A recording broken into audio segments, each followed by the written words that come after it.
No võimsad on need tammed, on võimsad ja ma kohe tunnen sellist aukartust ja ma ei tea, see nüüd küll väga vana puu ei ole, aga vahest on need tammed ikka ju 100, 200, ma ei tea, rohkemgi aastat vanad või põlispuud. Aga olen Mulgi külas Viljandimaal, Mulgimaal loomulikult Mulgimaal, nagu Mulgi küla nimigi ütleb.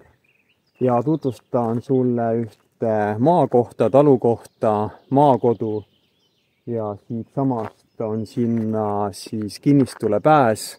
Asfalttee mööda kohale jõudmine ja paarkümmend minutit Viljandist circa siia tulla mööda asfaldit.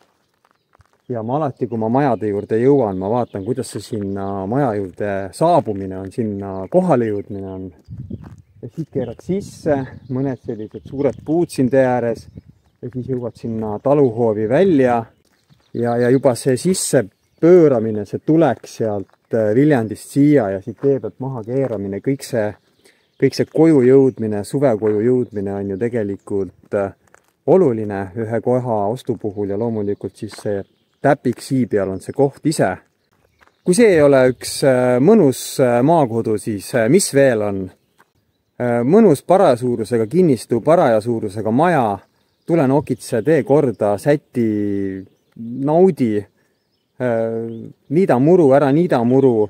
Vaatasin, vikat on olemas, ilusti maja najal seisab, saad kohe teraapiaga peale hakata, kui sa tuled kusagilt närvilisest keskkonnast ja tahad tööstressi maandada või mingit muud stressi, siis Niguli küla.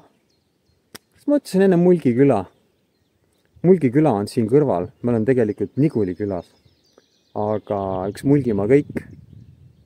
Ja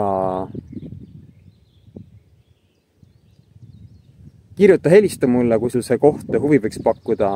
Maarjo@maarjokorra.ee 5688 6800. Ja ka sõbrale, mina tänan, näeme!